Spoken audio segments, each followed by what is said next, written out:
할렐루야. 이 시간 시간을 구별하여 온라인으로 예배를 드린 분들 환영하고 축복합니다. 함께 기도하시겠습니다.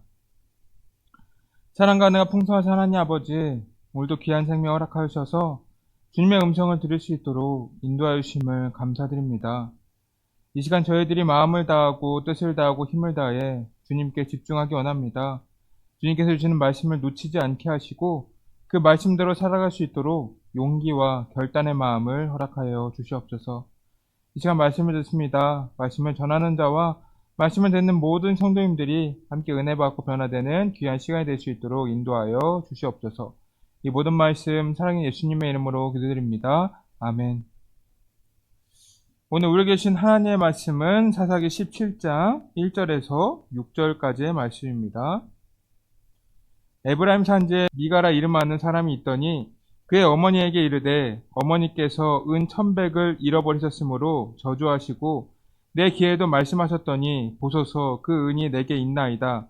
내가 그것을 가졌나이다 하니 그의 어머니가 이르되 내 아들이 여호와께 복 받기를 원하노라 하니라. 미가가 은 1,100을 그의 어머니에게 도로 주매 그의 어머니가 이르되 내가 내 아들을 위하여 한 신상을 새기며 한 신상을 부어 만들기 위해 내 손에서 이 은을 여호와께 거룩히 드리노라. 그러므로 내가 이제 이 은을 내게 도로 주리라. 미가가 그 은을 그의 어머니에게 도로 주었으므로 어머니가 그 은 200을 가져다 은장색에게 주어 한 신상을 새기고 한 신상을 부어 만들었더니 그 신상이 미가의 집에 있더라. 그 사람 미가에게 신당이 있으므로 그가 에봇과 드라빈을 만들고 한 아들을 세워 그의 제사장으로 삼았더라. 그때에는 이스라엘에 왕이 없었으므로 사람마다 자기 소견에 옳은 대로 행하였더라. 아멘. 오늘 본문의 말씀을 보시면 이 미가라고 하는 사람이 나오는 것을 볼 수가 있습니다. 이 미가는 이 평범한 이스라엘의 한 사람이에요. 지금까지 사사기를 보게 되면 이 사사들의 내용이 주를 이루지 않았습니까? 이스라엘은 우상 숭배를 하며 타락을 했습니다. 그래서 그런 그들을 보시고 하나님께는 진노하셔서 이방 민족들을 보내서 이들을 징계하셨어요. 그러다가 이스라엘이 회개했을 때 이 사사가 등장하여서 이스라엘을 다른 이방 민족에게서 구원을 했습니다. 계속 그 이야기가 반복이 되었어요. 그런데 이제부터는 이 사사기의 초점이 사사들이 아닌 이 평범한 이스라엘 백성들의 일상에 맞추어져 있는 것을 볼 수가 있습니다. 이 삼손을 마지막으로 이 사사들의 이야기는 끝이 났다는 거예요. 그래서 17장부터는 이스라엘 백성들의 삶이 어떠하였는지 자세하게 드러나 있습니다. 여기서 우리는 사사기의 핵심 주제를 다시 한번 확인해 볼 수가 있어요. 사사기에는 자기 소견대로 옳은 대로 행하였다가 가장 중요한 핵심 주제입니다. 즉 하나님 없이 자기 소견대로 사는 삶이 어떠했는지 알 수가 있는 거예요. 지금 보고 있는 미가는 신상, 즉 우상을 만들고 그것을 섬겼습니다. 2절 보시면 미가는 도덕적으로도 좋은 사람은 아니었던 것 같아요. 그는 자기 어머니의 돈을 훔쳤습니다. 보통 돈이 필요하다고 하면 이 어머니에게 말해서 돈을 빌리는 것이 상식이잖아요. 말도 안 하고 훔치는 것은 사실 이해할 수가 없는 행동입니다. 그러자 미가의 어머니가 이 돈을 훔친 사람을 저주했어요. 그녀도 아들이 돈을 훔쳤으리라고는 생각하지 않고 이 저주를 했다는 것입니다. 그러다가 미가는 저주의 말을 듣고 자신이 돈을 가져갔다고 말하고 돌려줍니다. 근데 여기서 미가의 어머니는 이렇게 행동하는 것을 볼 수가 있어요. 3절입니다. 미가가 은 1,100을 그의 어머니에게 도로 주매 그의 어머니가 이르되 내가 내 아들을 위하여 한 신상을 새기며 한 신상을 부어 만들기 위해 내 손에서 이 은은 여호와께 거룩히 드리노라. 그러므로 내가 이제 이 은을 내게 도로 주리라. 여러분 방금까지 미가의 어머니는 자신의 돈을 훔친 일을 저주하였습니다. 그런데 그것이 아들이라는 것이 밝혀지자 자신이 말한 저주를 풀기 위해서 이 신상을 만들고 여호와께 드린다고 말하고 있는 거예요. 보통 아들이 잘못을 했다고 하면 이 잘못한 것을 바로 잡아주는 것이 부모의 역할 아닙니까? 이 도둑질을 한 거잖아요. 그러나 이 미가의 어머니는 아들의 잘못을 꾸짖기는커녕 오히려 칭찬을 하고 그를 위해 신상까지 만들려고 했습니다. 뿐만 아니라 자신의 은을 모두 여호와께 바친다고 하였어요. 그런데 바치지도 않아요. 4절입니다. 미가가 그 은을 그의 어머니에게로 도로 주었으므로 그 은 200을 가져다가 은장색에게 주어 한 신상을 새기고 한 신상을 부어 만들었더니 그 신상이 미가의 집에 있더라. 이 미가의 어머니는 이 하나님 앞에 다 바치겠다고 고백을 하였지만 은 1100세겔 중에 200만 드렸습니다. 이 아들이 어머니의 제사를 훔친 것처럼 미가의 어머니 또한 이 하나님의 것을 도둑질한 것이나 다름이 없게 되었어요. 여러분, 이 사도행전을 보시면 비슷한 일이 있지 않았습니까? 이 아나니아와 삽비라가 그랬었죠. 이들은 초대교회 성도들이 자신의 소유를 팔아 이 하나님께 바치는 것을 보고 자신들도 자신의 소유를 팔아서 이 교회에 바칠 것이라고 말을 해놨습니다. 그러나 이들의 행동은 하나님께 헌신하기 위한 행동이 아니었어요. 다른 사람들의 눈에 좋게 보이기 위한 행동이었다는 것입니다. 그런데 그들이 생각하기에 자신의 소유를 판 돈을 모두 바치기가 아까웠던 거예요. 그래서 그들은 이 하나님께 바치기로 한 곳에서 얼마를 감추고 이 사도들에게 가지고 갔습니다. 그때 어떻게 되었습니까? 하나님께서 직접 개입하셔서 아나니아와 삽비라를 심판하셨습니다. 하나님께 바친 것을 도둑질한 악행을 저질렀기 때문에 그들은 하나님의 심판을 받게 되었던 거예요. 이런 사건들을 보면 이 미가와 미가의 어머니의 행동은 이 하나님께 심판을 받는다고 해도 아무런 할 말이 없는 행동이었어요. 오히려 심판을 받는 게 당연한 일이었다는 것입니다. 그뿐만이 아닙니다. 이들이 돈을 가지고 신상을 만들지 않았습니까? 이 하나님께서 말씀하신 10계명 중에는 이 어떠한 신상이나 형상을 만들지 말라고 말씀하였습니다. 이 신상을 하나님이라고 생각하고 만들어도 그것은 죄라는 거예요. 이스라엘 백성들이 광야에서 이 금송아지를 만들었던 적이 있지 않았습니까? 그런데 이 금송아지 신이 이 새로운 신이 아니었어요. 금송아지를 여호와 하나님이라고 생각하고 섬겼다는 것입니다. 그로 인해 이스라엘 백성들은 이 진명을 당할 위기에 처하게 되었습니다. 이 모세 중보기도가 아니었다고 한다면 이들은 하나님의 심판을 받아서 이 광야에서 죽음을 맞이할 수도 있었다는 것입니다. 그만큼 이 신상을 만든다는 것은 이 하나님 앞에 가증한 죄였다는 말이에요. 이 미가와 미가의 어머니는 이러한 사실을 잘 알고 있었음에도 그러한 신상을 만들었다는 것입니다. 근데 사실 미가는 집에 굳이 신상을 만들 필요가 없었어요. 그 당시에는 하나님께서 지정하신 예배 장소가 이미 존재했습니다. 사사기 18장 31절을 보시면 이렇게 기록되어 있습니다. 하나님의 집이 실로에 있을 동안에 미가의 지은바 새긴 신상이 단 자손에게 있었더라. 이 하나님의 집은 당시에 이 실로에 있었습니다. 이 실로는 미가가 살고 있는 곳에서 별로 먼 곳이 아니에요. 미가가 에브라임 산지에 살았는데 이 실로는 에브라임 지파 지역에 가까운 곳에 있었습니다. 즉 미가는 가까운 곳에 하나님의 집을 두고도 더 가까운 곳을 만들려고 했다는 것입니다.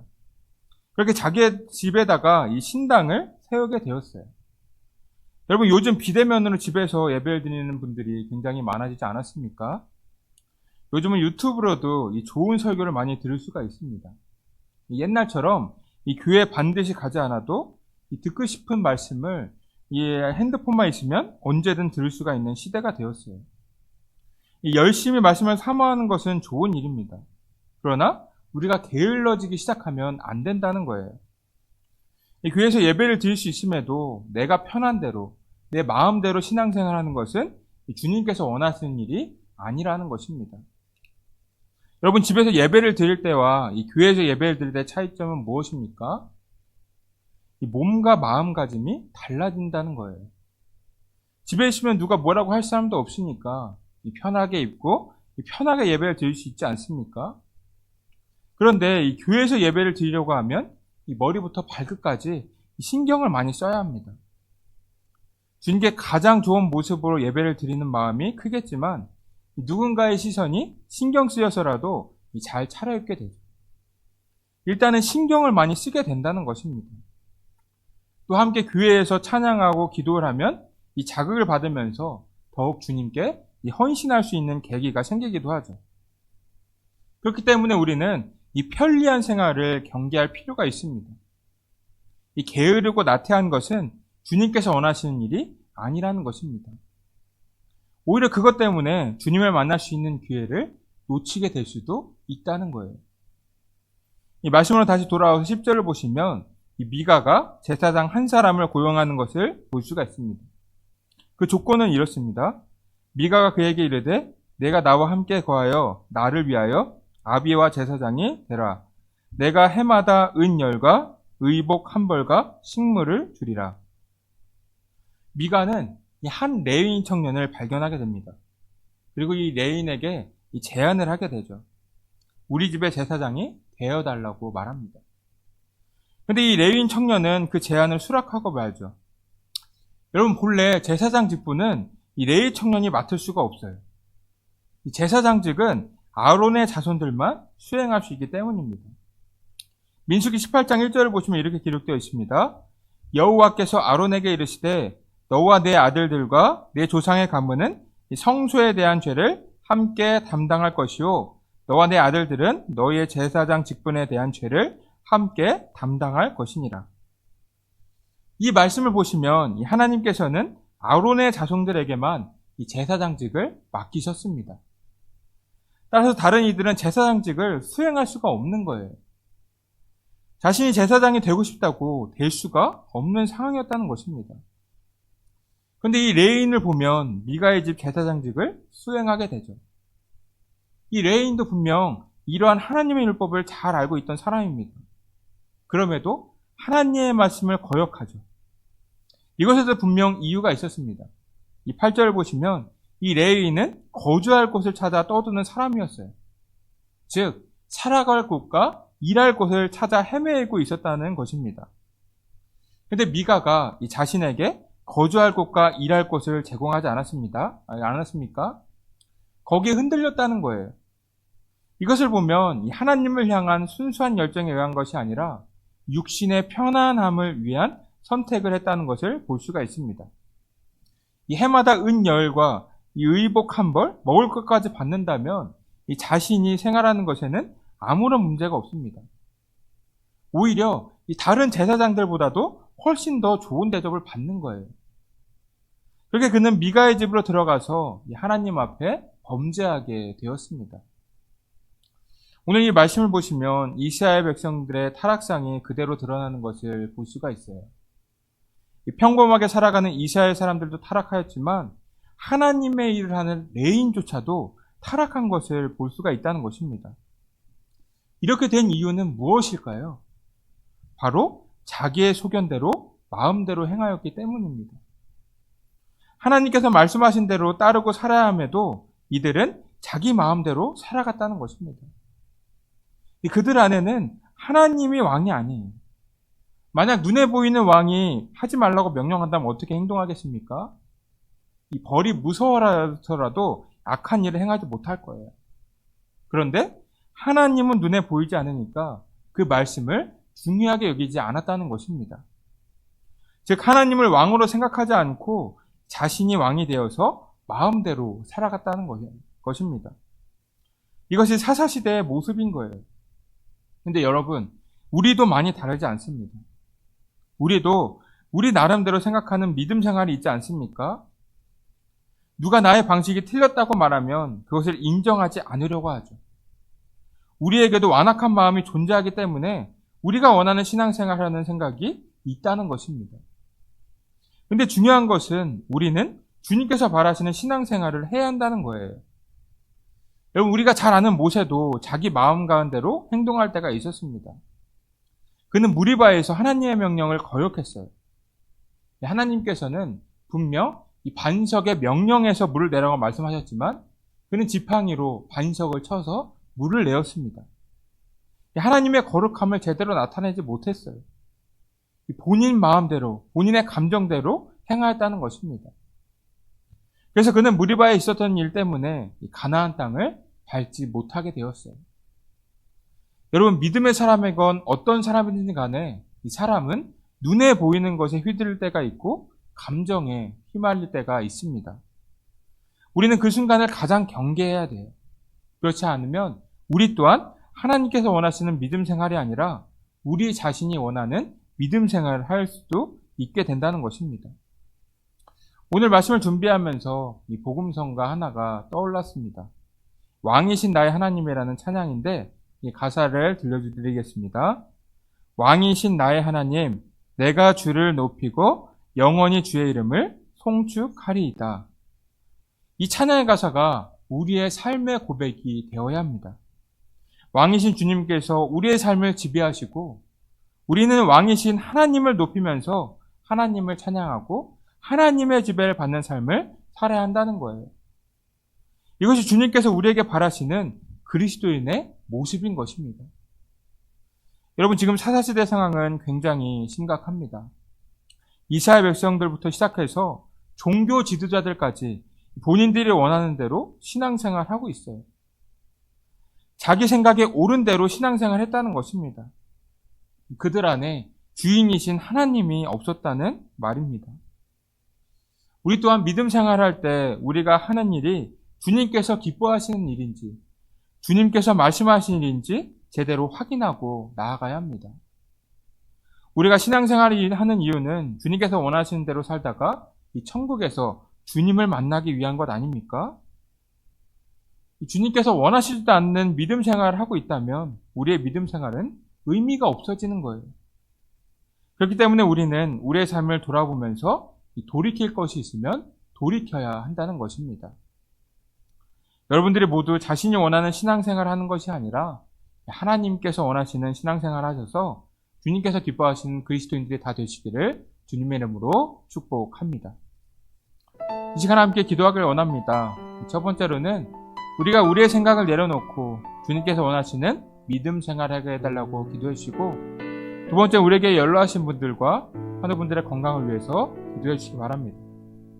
마지막 세 번째로는 오늘부터 추석 연휴가 시작이 되는데요. 오고 가는 길 안전하게 해달라고 해주시고, 또한 평안하고 행복한 추석 연휴가 되게 해달라고 기도해 주시기를 바랍니다. 함께 기도하겠습니다. 사랑과 은혜가 풍성하신 하나님 아버지, 감사합니다. 오늘도 귀한 시간 허락하여 주셔서 주님의 말씀을 함께 나누게 하심을 감사드립니다. 주님, 저희들이 미가의 신상에 대하여 말씀을 나누었습니다. 저희는 신앙생활 하면서 주님의 말씀에 순종하며 나아가기보다 우리 자신이 원하는 대로 신앙생활 할 때가 너무나도 많았음을 고백합니다. 저의 완악함을 용서하여 주시옵소서. 주님, 이제부터는 저희 안에서 말씀하시는 주님의 음성에 주목하며 나아가기 원합니다. 주님을 저희의 주인자 왕으로 삼고 주님의 말씀대로 살아갈 수 있도록 인도하여 주시옵소서. 그래서 주님께서 기뻐하시는 믿음의 삶을 모두 살아갈 수 있도록 저희들과 함께하여 주시옵소서. 오늘 하루도 주님의 은혜 가운데 기쁨과 평안이 넘칠 수 있도록 인도하여 주시옵소서. 이 모든 말씀 사랑의 예수님의 이름으로 기도드립니다.